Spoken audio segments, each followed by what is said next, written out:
Bueno, pues vamos a seguir hablando de este tema en los siguientes monólogos porque creo que es muy importante, pero llegó ya la hora de charlar con mi querida Karen Lozada. Mi querida Karen, ¿cómo estás? Hola, John. Muy bien. Qué gusto. Qué gusto también. Como siempre, llegando, como cada martes. Como cada martes ya. Pues mira, traes un tema hablando de jóvenes, ¿verdad, Karen?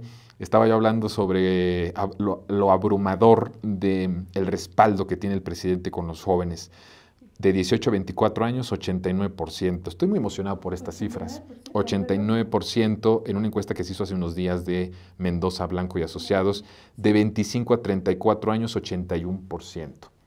Es decir, la juventud está a favor de la transformación.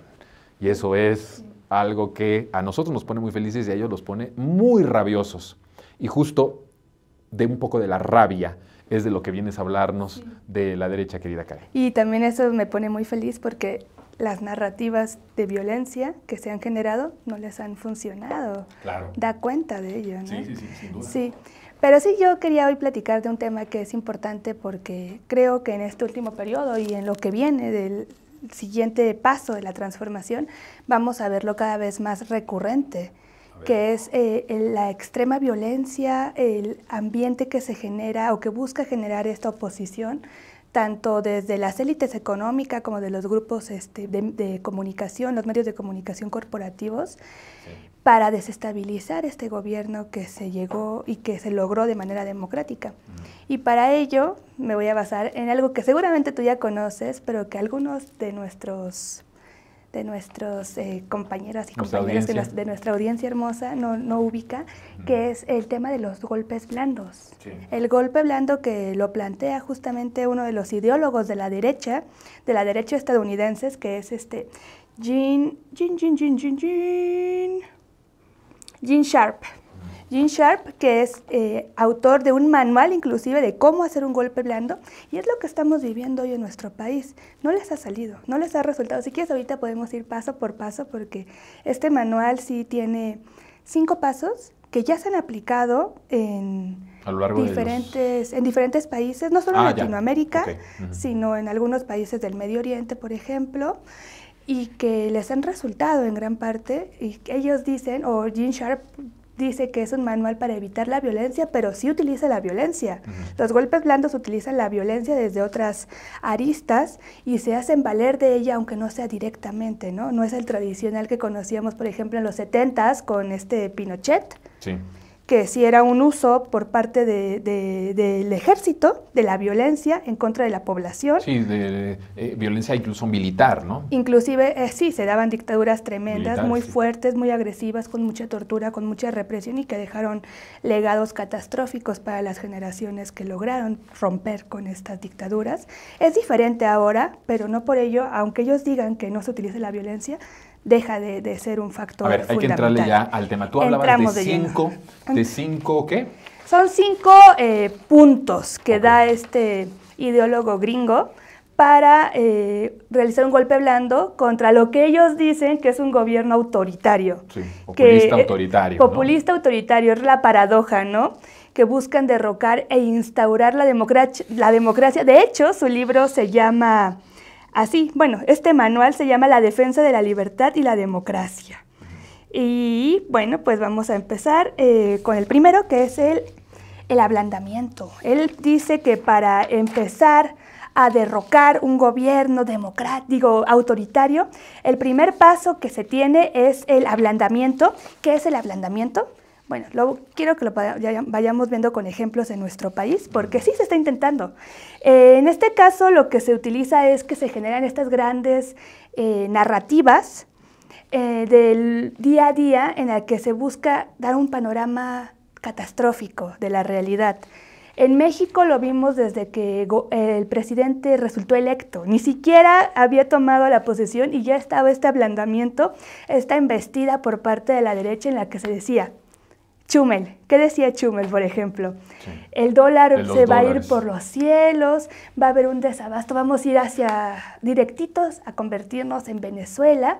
Pero una vez que ya el presidente llega, esto se acrecentó mucho más. Está el tema del huachicol, no sé si recuerdas que vivimos esta lucha en contra del huachicol, pero las narrativas... Que hubo hasta días en donde pues no había gasolina, nos teníamos que formar, ¿no? Que se vivió toda esta etapa y era un shock mediático impresionante. Era un shock y un show mediático muy fuerte en el que se hablaba de que no iba a haber gasolina, que se iban a tener crisis muy profundas en la que se iba a generar inclusive que los alimentos no pudiesen llegar y demás.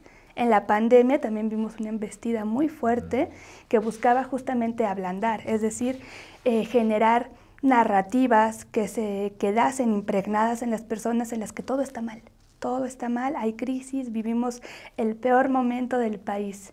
Eso fue lo primero que intentaron, que todavía intentan. No, sigue. Sí. Como que son cosas que van por periodos, se agudizan, pero están permanentemente. Sí. A ver, vamos al segundo para que me interesa que abarquemos todo. Voy a ir más rápido, perdón. El segundo es la deslegitimación. En este caso, lo que él plantea es que se utilicen banderas específicas para que los gobiernos electos democráticamente pues pierdan su legitimidad. Ellos hablan, por ejemplo, del tema de la libertad de prensa, que lo hemos visto en todo momento en contra de la administración de la 4T. Se dice, en la 4T no hay libertad de prensa, López Obrador es un autoritario, y este es el discurso que se repite y se repite y se repite, o que se están mermando los derechos de las personas, libertad de asociación, libertad de tránsito, inclusive, que no se dejan llegar protestas pacíficas y demás. Este es el segundo paso y se intenta deslegitimar a través de las líneas narrativas. Principalmente es el tema de la libertad de expresión y de los periodistas, que lo hemos visto, que ojo aquí, los pasos no es que sea un recetario, la historia no es lineal, sino que a veces podemos ver que del 1 se van al 2 y del 2 al 3 y del 3 al 1. O sea, todo es dialéctico. Eso sí es importante que lo tengamos bien y a presente. eso lo seguimos teniendo hasta ahorita, ¿no? Claro, sí, ese lo tenemos. Sobre pretexto de la mañanera, ¿no? Que exhiben sus mentiras y se sienten que eso es un atentado en contra de la libertad de expresión. Ese es uno. Y otro que me parece muy interesante es el tema de los ataques que se dan a los organismos autónomos y que lo han utilizado. Está dentro de este punto. Es que se juega entre el segundo y el que vamos a ver ahorita, que el tercero ya es el calentamiento de las calles. Ya la derecha busca que se vayan a la movilización en las calles bajo banderas muy específicas. En nuestro país, como lo hemos vivido, no son las condiciones de otras naciones, como por ejemplo Bolivia, como Venezuela, que ya tienen un proceso un poquito más desgastado, ¿no? Por todos los años, porque en todos los movimientos hay errores y demás. En nuestro país hay una fortaleza y un respaldo, justamente lo que tú venías hablando, hacia el movimiento de la transformación. No obstante, estos sectores sí han logrado salir a las calles, ¿no? Defendiendo el INE no se toca, el INE no se toca, la Corte no se toca, queremos tirar a López Obrador, los frena con sus casitas vacías, lo han intentado, pero aquí creo que también ya hay un tema un poquito más preocupante, que es cuando llegamos al siguiente punto. Aquí buscan combinar diversas formas de lucha. Lo que él dice en su manual es que se organizan marchas y tomas de instituciones emblemáticas. Hemos visto que ahí tienen cierta debilidad, aunque intenten echarle todos los kilos, toda la fuerza política que tienen. Pero hay un tema fuerte de desarrollo de operaciones de guerra psicológica y acciones armadas para justificar medidas represivas. El tema de la violencia que tú has tocado. Ese tema tan delicado en el que hay acciones o hay actos de violencia por parte, principalmente en este caso yo diría que se enfoca en el crimen organizado y el desplazamiento a las comunidades que lo utilizan, que ojo aquí, sí es un tema grave, sí es un tema muy delicado, pero se utiliza como la principal bandera para dar cuenta de que en el país no hay gobernabilidad, que es un país que vive en la anarquía total y de esas líneas narrativas es que se pueden generar discursos muy fuertes que sí tengan un impacto real. Creo que este es el punto más delicado porque es el que les podría funcionar a esta derecha de nuestro país. No sé tú cómo lo percibas, yo así lo estoy leyendo. Sí, sin duda. Y hemos estado hablando de esta parte porque yo creo que en específico esto trabaja a dos vías. La primera vía es abiertamente ver al crimen organizado como un ente que es parte del régimen, Sí. del régimen salinista neoliberal derrotado en 2018. O sea, eso que no está en el análisis, Karen, nadie se atreve a decirlo, nadie lo quiere decir, pero que es real y es verdad. Así como antes decían, no, los medios son medios plurales y la fregada, no es cierto. Los medios tradicionales son parte del régimen. O sea, no son entes separados, son parte del régimen. No podemos pedirles libertad, no podemos pedirles un poco más de pluralidad o un poco más de vergüenza, porque son parte del régimen, no van a actuar nunca en contra del régimen. Asimismo, la parte del crimen organizado. Es un ente que trabaja para el régimen derrotado en 2018, que sigue siendo un régimen poderoso, que sigue siendo un régimen con mucho poder económico y político. Y por otro lado, los medios de comunicación, la comentocracia, hacen ese trabajo de shock, ¿no? Sí. Está muy bien identificado en qué partes del país suceden estos acontecimientos que hacen ver como si fuera ingobernabilidad generalizada, lo cual no significa eso, porque incluso tiene su particularidad en espacios en donde sus gobiernos históricamente o fueron parte del mismo crimen organizado, o tuvieron algún nexo con ese crimen organizado, o hicieron negocios, o repartieron la plaza a ese crimen organizado, ¿no? Entonces, pero esa política de shock tiene gran apertura, sobre todo en las clases medias. Logra penetrar muy fuerte en la clase media, porque sí lo pone en una disyuntiva de decir, híjole, sí estamos viviendo un momento tan fuerte, Chilpancingo, Apatzingán, Tamaulipas, muerte de un reportero, matan a otro, matan a un activista, ¿me explico? Empieza a crearse todo un ambiente de shock para golpear y debilitar a la transformación. Sí, justamente creo que esto que acabas de mencionar, de que pega a la clase media, es algo bien importante porque históricamente las clases medias han sido las clases que oscilan de un lado a otro.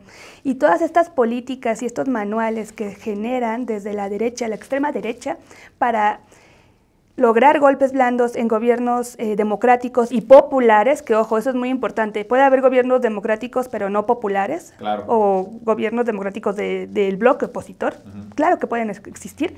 Esta receta, este manual va hacia los populares, a los que defienden al pueblo y buscan llegar primero a este sector, que es la clase media. En nuestro país no se ha logrado llegar al último punto, que ya es la fractura institucional. Ese es como el quinto. Es el quinto punto y es como el punto más álgido en el que se logra derrocar a los gobiernos e instaurar otro nuevo proceso. Poniendo en práctica todos esos cuatro. Todos estos 4 pasos anteriores, que creo que sí es bien importante que los tengamos presentes, porque este golpe blando se intenta dar en nuestro país. Ya vimos, el mejor ejemplo que tenemos y el más reciente es Bolivia. En Bolivia se aplicó esta propuesta de Estados Unidos y resultó efectiva. Se tuvo la fractura institucional en la que se tuvo que salir por Evo, rescatar a gran parte de sus funcionarios y se instauró otro régimen, aunque el pueblo ahí respondió y se pudo dar marcha atrás. No obstante, en otros países no se ha logrado.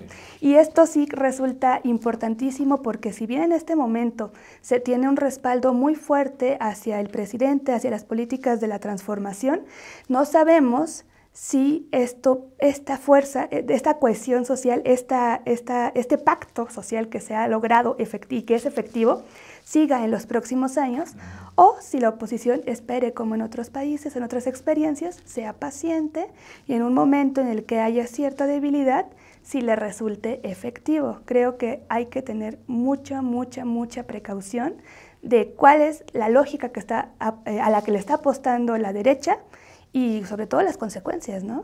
Sí, eso. Las consecuencias son, yo he dicho algo, Karen, no sé qué pienses tú.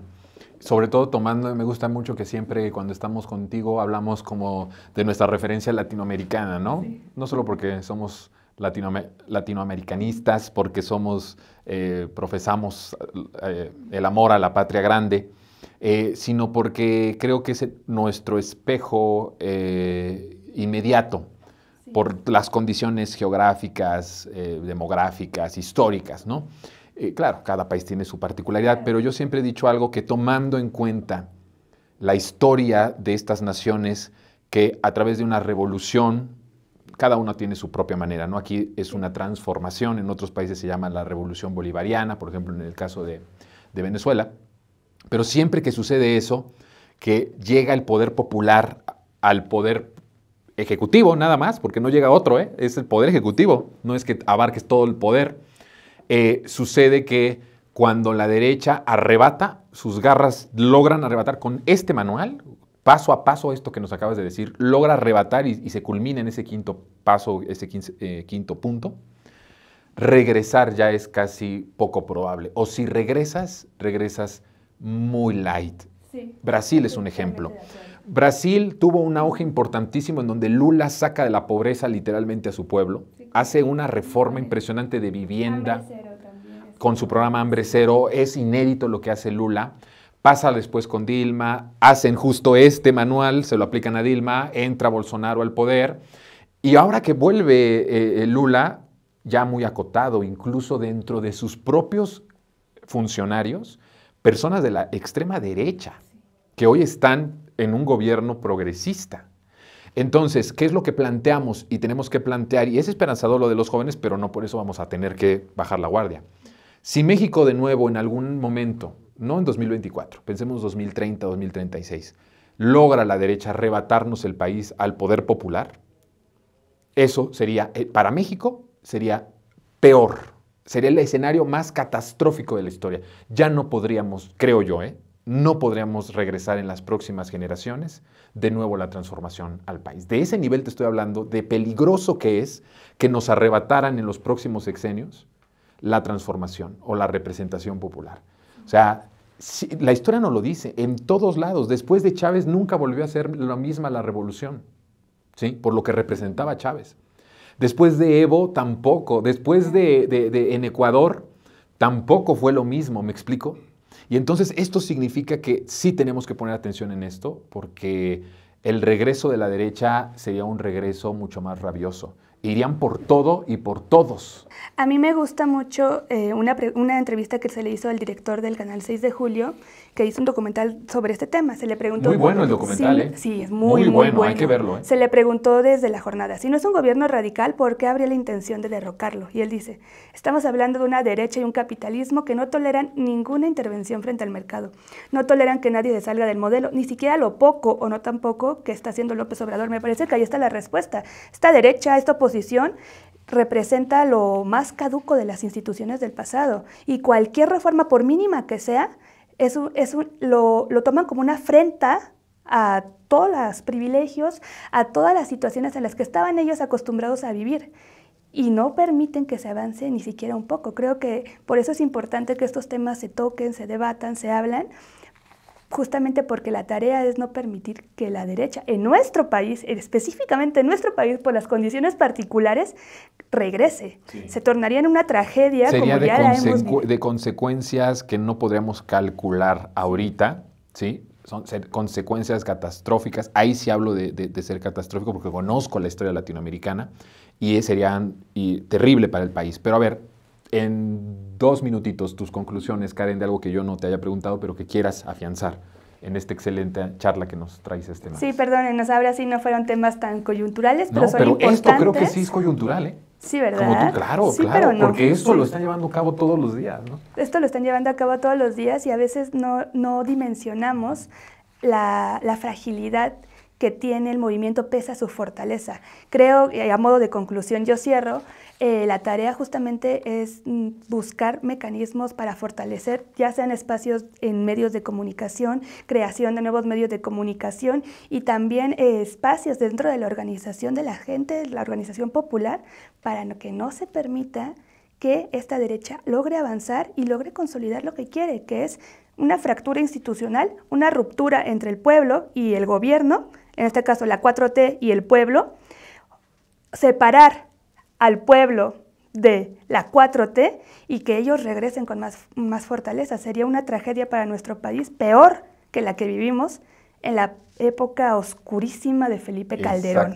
Exactamente, le estás dando al clavo. O sea, lo que vivimos en el periodo salinista neoliberal, que va desde Salinas hasta Enrique Peña Nieto, no se parecería en nada en lo que harían si regresan ya con un periodo de transformación. Claro. Eso hay que decirlo. Y das un punto medular, Karen, que ya se nos terminó el tiempo, ya nos tenemos que ir, pero hablas de crear nuevos medios de comunicación. Yo te diría creación y fortalecimiento de estos medios independientes y profundización en los medios públicos, que, perdón, de nuevo, yo sé que saco aquí muchísimo coraje de muchos, si hay un saldo pendiente en esta cuarta transformación, ha sido la transformación de los medios públicos.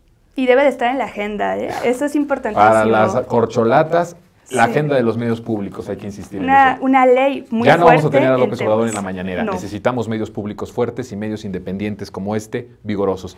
Karen, contigo se construye eso, por cierto.